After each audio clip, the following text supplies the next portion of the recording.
legal reform, you might scratch your head and wonder if it's about policy or the law. For the state advocacy team here at the Institute for Legal Reform, it's about both.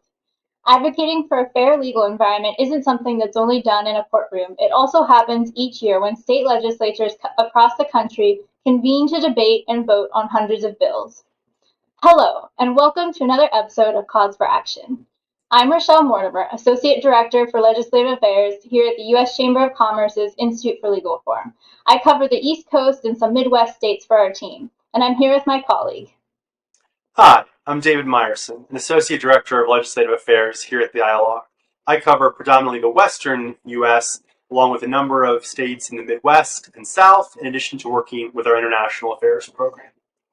This year, in just the United States, more than 7,400 state lawmakers working in 99 legislative chambers will decide whether to enact legal reforms that could bring more balance and transparency to their state's legal systems. Unlike in Congress, most state legislatures are considered citizen legislators, which means they work as lawmakers during the short legislative sessions but have careers outside of politics. Most legislative sessions last only a few months, or even weeks, and it's a sprint from beginning to end. We're here to discuss what's happening in the states and why elected officials should care about their state's lawsuit climate. Let's get into it. Rachelle, legal reform is a broad topic, and we work on lots of issues each year. What's an issue that you see getting some attention in the states this legislative session? Thanks, David. So, trial lawyer advertising is an issue that we've been working on for a couple years now, but one that's still got a lot of momentum behind it. We have 6 states that have enacted reforms such as these, and some good court rulings backing up the importance of these reforms. So just to explain a little bit about what these do, trial lawyer advertising are those ads you see on TV, with the scary music, listing out a bunch of injuries or even death that you can experience if you've taken a type of medicine or used a specific medical device. And the reason that we really care about these ads are a lot of times people can be harmed by them because they get scared about taking their medication or about a medical device that they're using. And if they stop taking that medication without consulting with their doctor, there can be a lot of consequences such as strokes, heart attacks, and can result in permanent damage and even death. So keeping these advertisements within certain guidelines, taking away some of the misleading tactics that can be used, such as labeling the advertisement as a medical alert or a public service announcement, or citing to research that's not supported, things like that can make people believe that the medication that they're taking, that they've discussed with their doctor and that is approved by the FDA, isn't portrayed as some sort of immediately dangerous substance that they shouldn't be using. So turning back to you, David, what's an issue of importance in your states to businesses, and why should the issue matter for the general public? Well, thanks, Rachelle. And no, look, certainly trial lawyer advertising is a major issue in states I work with as well. But another one, and I believe this is true in your quote-unquote part of the country, is third-party litigation funding, or what we call TPLF. TPLF has exploded into a multi-billion-dollar industry in recent years. Most estimates put it at least $2.5 billion on the low end. Some estimates have it $5 billion or more on the high end. And it's become a ubiquitous feature within civil litigation, and one that does not have nearly enough transparency as part of it. It is a form of litigation funding that involves typically hedge funds and others that invest millions and sometimes hundreds of millions of dollars into what we call big ticket litigation, things such as mass tort claims and class actions, as well as commercial litigation. And these investors front end this money to a law firm or to a party, obviously in exchange for an agreed upon cut of any award or settlement. These funders invest the money in individual cases or actually in some cases an increasing frequency into an entire portfolio of cases. This diversification of funds allows them to really exist outside of typical economic constraints, especially in moments of economic uncertainty, such as the one that we're in right now. In almost all cases, TPLF occurs under a real veil of secrecy. As a result, the court and other parties do not know that behind the scenes, someone may be controlling the litigation. We've actually seen this very allegation play out in a new lawsuit that was filed very recently by Cisco Corporation. This is a large U.S. food distributor against entities that are part of Burford Capital, known as Burford, which is believed to be the largest litigation funder in the world. According to Cisco, Burford approached them, offered them funding in Cisco's antitrust litigation that was initially taking place in 2019. However, things quickly soured, and Cisco is now alleging that Burford is actually preventing them from accepting what they believe to be reasonable terms of a settlement in their antitrust litigation. So Burford would apparently be rejecting these fair settlements because it believes Cisco could hold out for a better offer. And this is a really unfortunate but a great example of one of the many concerns surrounding third-party litigation funding, that there could be a drive of additional unmerited lawsuits, could make settlements more difficult, could impact the attorney-client relationship. And another one that is really gaining steam in terms of concerns is around the dire consequences concerning national security. And obviously it's impossible to know, given we don't yet have the necessary disclosure around third-party litigation funding, but many national security experts believe that U.S. adversaries like China or Russia could be using third-party litigation funding to negatively impact U.S. companies of national security importance, such as aerospace or chip manufacturing industries, through the U.S. court system, trying to tie them up in costly and time-intensive litigation, and potentially even opening them up to trade secrets through the discovery process. So a very, very troubling new thing moving through the court system, but thankfully one that is beginning to get addressed by states around the country. Only one state, Wisconsin, currently has a state law on the books involving third-party litigation funding, but there's about a half dozen states currently moving third-party litigation funding bills. California, Kansas, Nevada, Missouri, Oklahoma, and Montana all have third-party litigation funding, in addition to a number of states that have litigation finance bills. So definitely an area that state legislators, thankfully, are taking very seriously.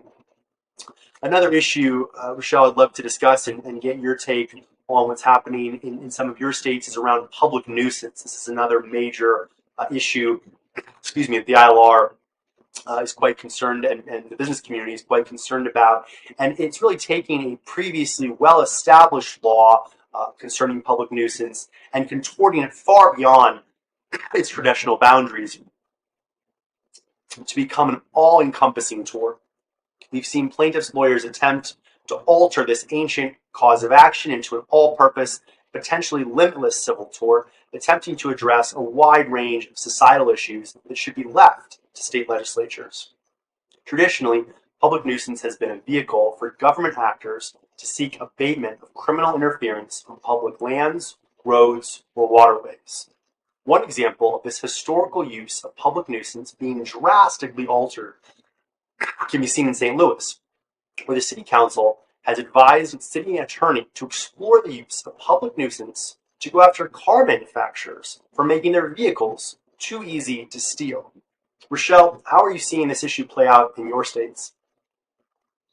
Yeah, I mean, so it's definitely become more widespread. It started with St. Louis, and it's gone to various other cities in the country, Cleveland, Seattle, that have been exploring these public nuisance lawsuits, as particularly in the example you cited with the cars. But, another interesting aspect to this is that a lot of the conduct that these suits are meant to go after is already illegal. So with those suits, it's because cars are too easy to steal. Car theft is already illegal. There are other suits that are popping up that have to do with litter. Littering is also illegal.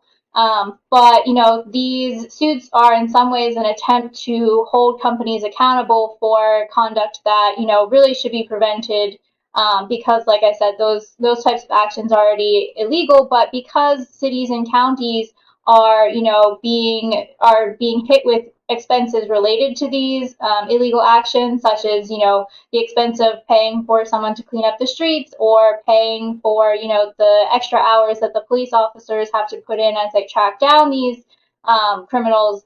The cities and counties are often the ones bringing this type of litigation to try and offset some of those costs onto companies that are producing products related to these criminal actions.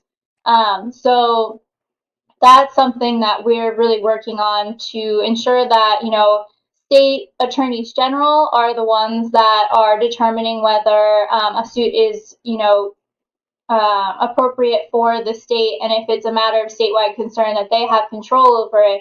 Just because another aspect of this is, too many cooks in the kitchen. When you have 100 different cities and counties trying to, settle a lawsuit, there can be a lot of different conflicting interests, and really, the attorney general should be guiding the state as the chief law enforcement officer of the state. They should be guiding the state's public policy in these areas. That's a great point, Rachelle, which was, led me to think about another issue we care a lot about, data privacy, an area where, while we believe certainly that there should be one piece of sound federal policy that dictates data privacy laws in all 50 states, until we get there, it's important, hopefully, that states continue to pass sound data privacy laws that do not have what we define as a private right of action, or PRA, where anyone, any grounds, could sue a business for an alleged data privacy breach on an area this complex, this nuanced. We believe very strongly that authority should rest with, as you talked about, each state's attorney general who's best positioned to tackle these very difficult and complex issues. Are there any other issues you can think of on the state level that you think are not getting enough attention? Yeah, actually, so when you bring up private rights of action, there's another issue where those are becoming more popular, and that's in the area of telephone solicitations. So the Telephone Consumer Protection Act is the federal statute that puts limitations on when these calls are allowed to be made, what technology they're allowed to use to make them, et cetera, et cetera. And states are now looking at passing their own mini TCPAs to control, these calls. And everyone knows that robocalls and illegal robocalls and scams are a big problem. We all get those calls, but the unfortunate fact is that these private rights of action really only incentivize private plaintiffs' attorneys to go after companies that maybe, there was a technical glitch and they sent a text message to the wrong person, or even human error where someone was entering their information into a form to receive notifications, but they put a 6 instead of a 7, so the notification goes to the wrong number, or someone they give up their telephone number and it gets reassigned, so they accidentally call the wrong person. Things like that, where companies have very good compliance measures in place to try and prevent these things. But, no one's perfect, and, even if they're complying 99.9% of the time, there are always kind of things that might go to the wrong phone number, and that's what these private plaintiffs are going to go after with these private rights of action, where, the scam calls that are being, um, ramped up in the hundreds and millions because of the technology available now in international locations, from criminals who don't have a storefront. They're not going to be easy to track down. Private rights of action aren't going to stop those, and that's the bulk of the calls that are really harming people. So we really think that the private right of action is not the way to address that sort of calling, but that it is a big problem. And I think that the AGs really, in tracking down those scam shops are really the ones who are most able to do that. Fascinating. Well, it's great to be here in the trenches with you, and as we come down the final stretches of these various state legislative sessions, we look forward to continuing to work business community to hopefully create a sensible legal reforms that help bring transparency on this important topic. We covered a lot of ground today. If anyone would like to learn more information, we direct you to our website, the Institute for Legal Reform. It's all one word, instituteforlegalreform.com, and look forward to continuing the conversation there.